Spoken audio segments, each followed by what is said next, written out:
नमस्कार विद्यार्थियों, स्वागत करती हूँ आपका पीरी YouTube channel GK special class में आपका। तो विद्यार्थियों, हम क्या पढ़ रहे हैं? भारत का इतिहास। भारत के इतिहास को 3 भागों में पढ़ा जाता है, क्योंकि मैं आपको हर बार बताती चल रही हूँ ताकि आपको अच्छे से समझ आए। प्राचीन भारत का इतिहास, मध्यकालीन भारत का इतिहास, आधुनिक भारत का इतिहास। मैंने सबसे पहले पार्ट पे यही बातें लिखी थी।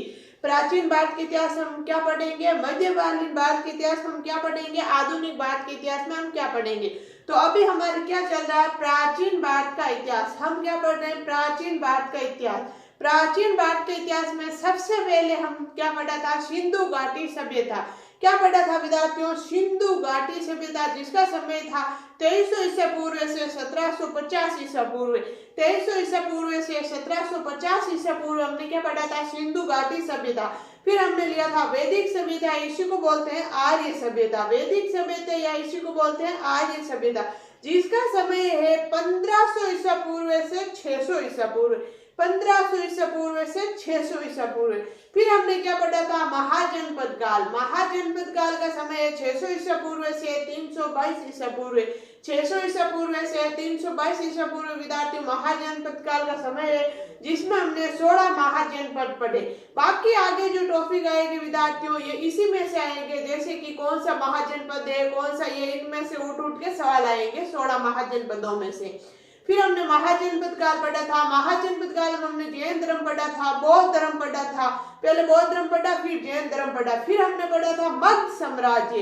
मगध साम्राज्य का यही समय है, क्योंकि ये महाजनपद काल में आ गए 600 ईसा पूर्व से 322 ईसा पूर्व, यही समय था।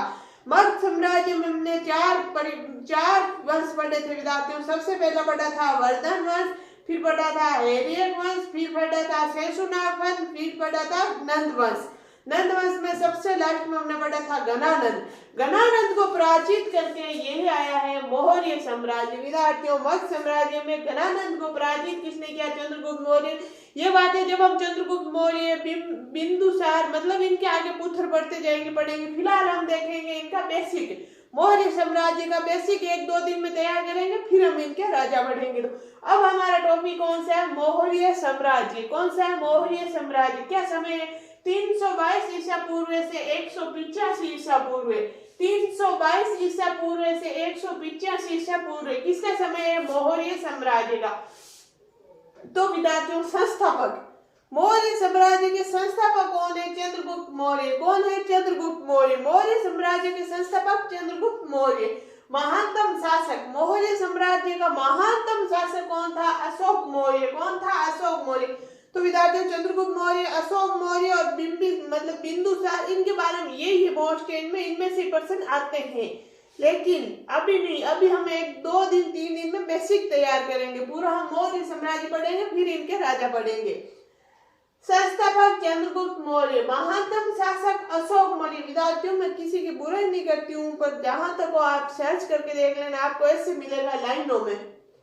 हर मतलब कोचिंग वाले ऐसे पढ़ाते हैं लाइनों में। घनानंद को पराजित करके मौर्य साम्राज्य की स्थापना हुई थी। घनानंद मतलब मगध साम्राज्य के 7 वंश थे, वो 7 वंश साथ में लिखाएंगे, फिर चले जाएंगे आपको।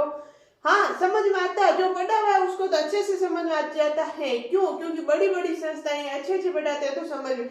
जो फर्स्ट बार तैयारी कर रहा है उसको कुछ समझ में ही नहीं आ रहा है, उसको ऊपर से चला जाता है जब वो ऑनलाइन पढ़ रहा है।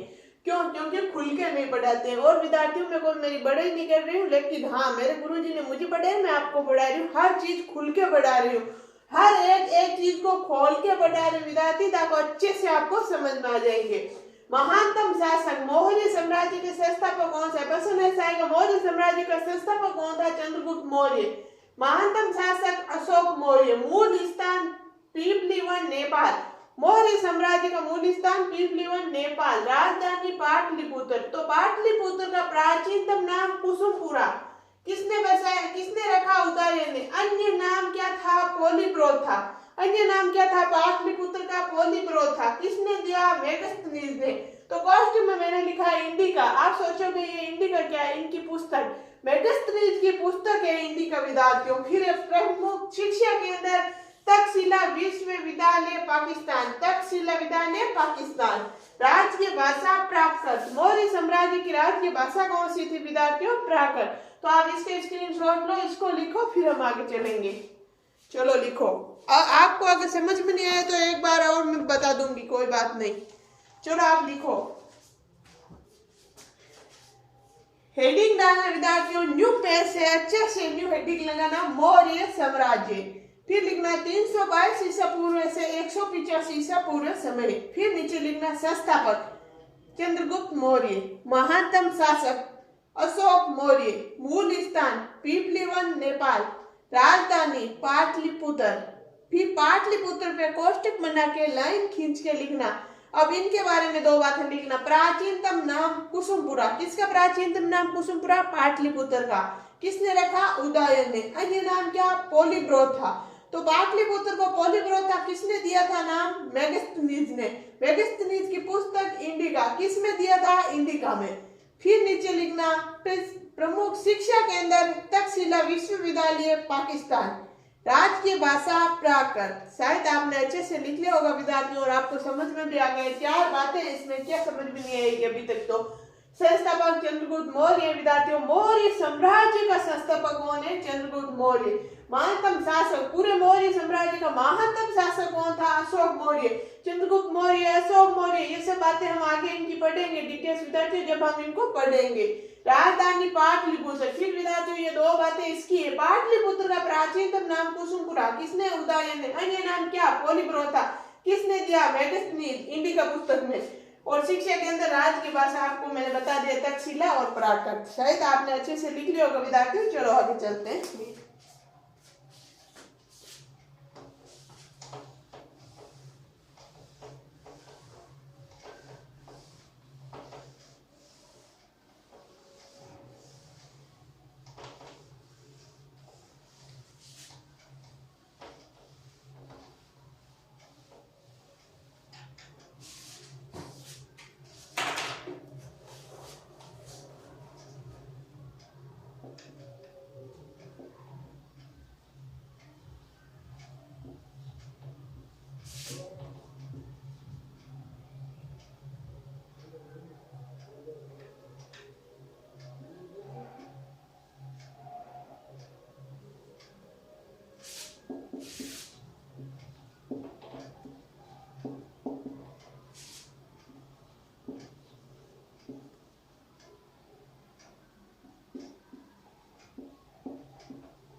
विद्यार्थियों वैसे तो इनमें से अनेक राजा थे, मौर्य साम्राज्य में बहुत राजा थे विद्यार्थियों, लेकिन चंद्रगुप्त मौर्य, बिंदुसार, अशोक मौर्य, इन 3 ही राजाओं में से प्रश्न आते हैं। यानी इन 3 वंश में से ही प्रश्न पढ़ते हैं और इन 3 की हम डिटेल से बात करेंगे। तो चलो विद्यार्थियों देखो आगे। राजकीय चिन्ह, मौर्य साम्राज्य का राजकीय चिन्ह। एक बात मैं छोटी सी और समझाना चाहती हूँ विद्यार्थियों आपको। आप देखो, आप में से कई लोग ऐसे चिन्ह लिखते हैं, मैं भी लिखती हूँ, कोई इसमें बात नहीं है। चिन्ह लिखते होंगे आप में से कई बच्चे ऐसे हैं, तो ये विद्यार्थियों गलत है, ये सही है। चिन्ह नाम जिसके हिंदी है वो तो विशेष तौर से ध्यान रखना विद्यार्थियों। चिन्ह ऐसे है, ये चिन्ह गलत है, ये चिन्ह सही है, तो याद रखना। कोई बात खास नहीं है, लेकिन मैंने ऐसे बीच में बता दिया, मेरी इच्छा की, दिल कर लिया तो बता दिया आपको। चलो देखो, राजकीय चिन्ह क्या था? मयूर। राजकीय चिन्ह क्या था? मयूर। किसने बताया? ग्रैंड वेडल, ग्रैंड वेडल, ग्रैंड वेडल। धर्म, चंद्रगुप्त मौर्य का धर्म था जैन धर्म, बिंदुसार का आजीविक धर्म, अशोक मौर्य का बौद्ध धर्म। तो विद्यार्थियों ये दो बातें आप पहले लिख लो, फिर हम आगे चलेंगे। चलो लिखो, चलो विद्यार्थियों लिखो, राजकीय चिन्ह, राजकीय चिन्ह क्या था? मयूर। किसने बताया? ग्रैंड वेडल। किसने बताया? ग्रैंड वेडल। धर्म, चंद्रगुप्त मौर्य जैन धर्म, बिंदुसार आजीविक धर्म, अशोक मौर्य बौद्ध धर्म। शायद आपने लिखी होगा अच्छे से। चलो आगे चल रहे हैं।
आगे देखो विद्यार्थियों, आज हम थोड़ी बातें देखेंगे, ज्यादा नहीं देखेंगे, क्योंकि आपको मैं पहले ही दिन लोड नहीं पटकना चाहती हूँ। ये ऐसे साम्राज्य विद्यार्थियों, इनमें से प्रश्न आना अनिवार्य है। 100% आएगा विद्यार्थियों मौर्य साम्राज्य में। और विद्यार्थियों आपको अभी तो ऐसे इजी लगेगा क्योंकि मैं खोल खोल के दिखा रही हूँ। जैसे जैसे हम आगे बढ़ेंगे तो मैं सारे ऐसे ही कराती जाऊंगी विद्यार्थियों, आपको अच्छे से समझ में आए। लेकिन अलग अलग वर्ष आ जाएंगे, जैसे ये मौर्य साम्राज्य, वैसे वैसे और भी बहुत सारे साम्राज्य आते जाएंगे और आप यही बात है कि वहां। तो विद्यार्थियों आपको कंफ्यूज नहीं होना है, क्योंकि एक तो मैं आपको खुल के दिखा रही हूँ, खोल के पढ़ा रही हूँ सब कुछ, ऊपर से मैं आपको याद करूंगी रटा रटा के। जैसे कि हम आगे चलेंगे, अभी मैं आपको बताऊंगी नहीं क्योंकि आपको ऐसे टेंशन हो जाए। आगे वाला वर्ष पढ़ेंगे, आगे जो न्यू टॉपिक लेंगे तो उसमें आएगा चांदी के सिक्कों को क्या कहते हैं, तांबे के सिक्कों। तो मैं आपको ये पिछला जो मौर्य साम्राज्य पढ़ देंगे वो रिपीट करूंगी, आपको कमेंट बॉक्स में बताना है। तो विद्यार्थियों देखो, मुद्रा या सिक्के को क्या बोलते हैं, यहाँ से देखो, प्रमुख व्यवसाय। मौर्य साम्राज्य का प्रमुख व्यवसाय कृषि में व्यापार वाणिज्य। क्या था? कृषि करते थे और व्यापार करते थे। प्रमुख बंदरगाह ताम्रलिपि बंदरगाह, जो कलकत्ता में थी, ताम्रलिपि बंदरगाह थी इनकी। मुद्रा या सिक्के को क्या बोलते थे? चांदी। चांदी का हमारे जो अभी सिक्के चलते हैं विद्यार्थियों, जैसे 1 रुपया, 2 रुपया, 3 रुपया, 5 रुपया, ऐसे मतलब 3 का 2 का नहीं होता, 1 का 2 का 5 का सिक्का होता है। पहले होता था चांदी का सिक्का, पहले चांदी के सिक्के होते थे विद्यार्थियों, तो चांदी के सिक्के को बोलते हैं पण या कांसा पण। और तांबे के सिक्के भी होते थे, तांबे के सिक्कों को क्या बोलते थे, मासक या काकनी, मासक या काकनी। प्रमुख उद्योग क्या था, सूती वस्त्र उद्योग। इनके प्रमुख मौर्यकालीन लोगों का प्रमुख उद्योग क्या था विद्यार्थियों, सूती उद्योग था। भूमि कर, क्या ये भूमि कर लेते थे, जी लेते थे। भाग, आय का 1/6 हिस्सा लेते थे विद्यार्थियों, भूमि कर था आय का 1/6 हिस्सा। ये भी कंफ्यूज करेगा क्योंकि आगे और आएगा विद्यार्थियों, भूमि कर अलग अलग आएगा, तो याद रखना 1/6 हिस्सा भूमि कर। मौर्यकालीन लोग भूमि कर कितना लेते थे, 1/6। तो इसका स्क्रीनशॉट लो, फिर हम आगे चल रहे हैं। चलो लिखो प्रमुख व्यवसाय, कृषि, व्यापार, वाणिज्य। प्रमुख बंदरगाह, ताम्रलिप्ति बंदरगाह कलकत्ता। मुद्रा या सिक्के, चांदी, आगे लिखना पण या कांसापन, तांबे, मासक या काकनी। फिर लिखना प्रमुख उद्योग, सूती वस्त्र उद्योग। फिर लिखना भूमि कर, भाग, आय का 1/6 हिस्सा। शायद आपने अच्छे से लिख लिया होगा विद्यार्थी, मैंने बहुत खुल के लिखा है। चलो आगे चलते हैं।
आगे देखो विद्यार्थियों, राज्य या प्रांत को क्या बोलते थे, तो अभी हमारे क्या बोलते हैं, राज्य को क्या बोलते हैं। जैसे कि हमारा राज्य राजस्थान हमारा राज्य है, तो पहले राज्य या प्रांत को क्या बोलते थे विद्यार्थियों, चक्र या रथ। क्या बोलते थे, चक्र या रथ। जैसे अभी हम बोलते हैं हमारा राज्य राजस्थान है, तो पहले हम ऐसे बोलते थे हमारा चक्र, क्या हमारा चक्र राजस्थान है, हमारा रथ राजस्थान है, हमारा चक्र राजस्थान है। उल्टा मत लेना विद्यार्थी, मैं समझा रही हूँ यहाँ। जिला, विषय या आहार, जिले को क्या बोलते थे, विषय या आहार। जैसे हम बोलते हैं ना हमारा जिला जयपुर है, मेरा जिला जयपुर है, मेरा जिला नागौर है, मेरा जिला जोधपुर है, मेरा जिला बीकानेर है। पहले ऐसे बोलते थे मेरा विषय जयपुर है, मेरा विषय नागौर है, मेरा विषय जोधपुर है, मेरा आहार जोधपुर है, मेरा आहार बीकानेर है। तो विद्यार्थियों ऐसे बोलते थे। फिर प्रशासनिक इकाइयां, इनके क्या प्रशासनिक इकाइयां थी स्थानीय। 800 गांवों का समूह को क्या बोलते थे, स्थानीय। 800 गांवों का समूह होता था विद्यार्थियों, जैसे हमारे पंचायत समिति होती है वैसे इनकी प्रशासनिक इकाई होती थी। 800 गांवों के समूह को बोलते थे स्थानीय। द्रोणमुख, 400 गांवों के समूह को बोलते थे द्रोणमुख। खारेटिक, 200 गांवों के समूह को संग्रहण, 100 गांवों के समूह संग्रहण होता था विद्यार्थियों। इसका स्क्रीनशॉट ले लो, फिर आगे चलेंगे। लिखो राज्य या प्रांत, चक्र या रथ, जिला, विषय या आहार, प्रशासनिक इकाई। 1 नंबर लिखना स्थानीय 800 गांवों का समूह। 2 नंबर लिखना द्रोहण मुक्त 400 गांवों का समूह। 3 नंबर लिखना हार्वेस्टिक 200 गांवों का समूह। सॉरी विद्यार्थियों, द्रोहण मुक्त 400 गांवों का, शायद मैंने यही बोला है, मुझे याद है गया 200। हार्वेस्टिक 200 गांवों का समूह, संग्रहण 100 गांवों का समूह। तो विद्यार्थियों आज के लिए इतना ही, बाकी पढ़ेंगे हम नेक्स्ट क्लास में। जब तक के लिए आप स्वस्थ रहो, मस्त रहो, पढ़ते रहो। और आपको बहुत बहुत बधाई है कि आप अपनी तैयारी करो तो करते जाना विद्यार्थियों। बाकी हम नेक्स्ट क्लास में पढ़ेंगे। आपको मेरी क्लास अच्छी लगती है तो लाइक करना, शेयर करना, सब्सक्राइब करना बिल्कुल नहीं भूलना। धन्यवाद।